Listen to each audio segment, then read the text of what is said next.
Hello everyone, स्वागत है आपका इस नए क्वेश्चन के साथ। ये नया क्वेश्चन एरोडो का 1.88 है।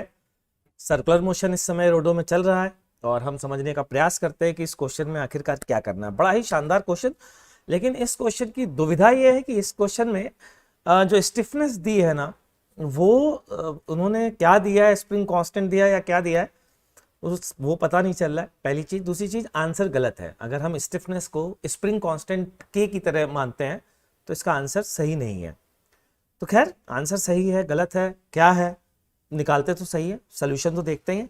तो बताता हूँ सोल्यूशन, जरा ध्यान से देखिएगा। बड़ा मजेदार सोल्यूशन, बहुत ही इंपॉर्टेंट, तो ध्यान से सुनते जाइए। मैं इसको ऊपर से अगर बच्चों देखूं तो एक सर्कल दिखेगा, तो वो सर्कल बना लेता हूं। ये रहा वो सर्कल मेरा, ठीक है। अच्छा, अब इस सर्कल में सेंटर से ये रॉड आई एल शेप की, ये रॉड है एल शेप की, ये नहीं, ठीक। यहां से ये स्प्रिंग आई और ये वो पार्टिकल है जो घूम रहा है। कितनी रेडियस पे बच्चों? सब आर रेडियस पर दरअसल घूमे जा रहा है ओमेगा एंगुलर वेलोसिटी से, ठीक है। क्वेश्चन में पूछा क्या गया, जरा ये क्वेश्चन में भी देख लो क्या पूछा जा रहा है।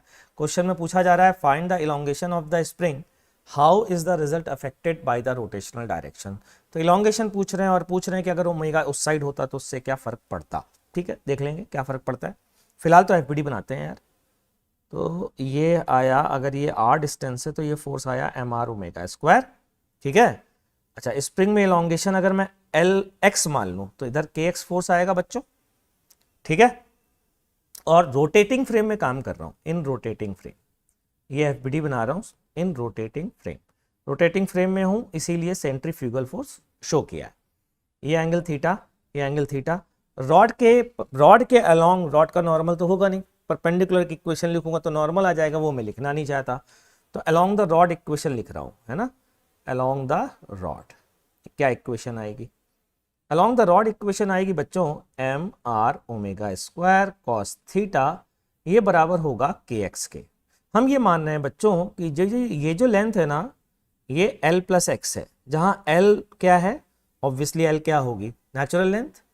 नेचुरल लेंथ किसे कहते हैं पता है ना बच्चों को?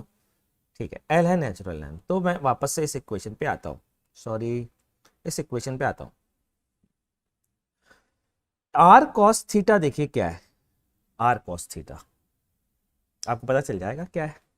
M omega square r cos theta is l plus x basically, ये बराबर के एक्स के।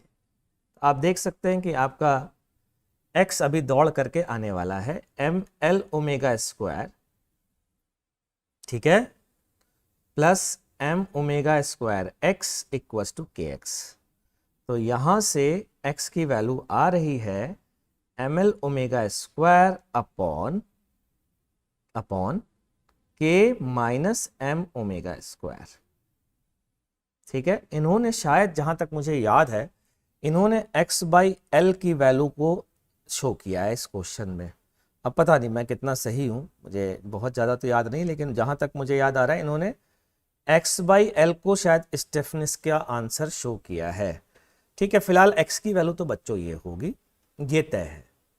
और बहुत ही मजेदार क्वेश्चन है, पता है आप लोग ना पॉइंट बी, रॉड के फ्रेम में भी जा सकते थे। पॉइंट बी के फ्रेम में जाइए और फिर वहां पर अपनी रोटेटिंग एक्सेस शिफ्ट कर दीजिए, वहां से भी आंसर जल्दी से आ जाएगा। क्योंकि बी के फ्रेम में जाएंगे तो एक सेंट्रीफ्यूगल, एक इनर्शियल फोर्स आएगा, नॉर्मल वाला स्यूडो फोर्स, जो कि पार्टिकल पर रॉड के अलोंग ही लगेगा, इसलिए फर्क नहीं पड़ेगा। तो वो भी काम कर सकते थे, लेकिन फिलहाल तो आपके सिलेबस में रहते हुए अगर मुझे काम करना है तो आपके सिलेबस में सिंपल रोटेटिंग फ्रेम की शिफ्टिंग है या फिर ट्रांसलेटरी की है, कॉम्बो ऑफर नहीं चलता है। तो मैं सीधा सीधा सेंटर के, मतलब इस रोटेटिंग डिस्क के फ्रेम में गया, इसका एफबीडी बनाया, इक्वेशन लिखी और आंसर निकाला। तो उम्मीद करता हूं बच्चों इस क्वेश्चन के आंसर में मज़ा जरूर आया होगा। मिलते हैं नेक्स्ट क्वेश्चन के साथ नेक्स्ट वीडियो में, तब तक के लिए टाटा बाय बाय।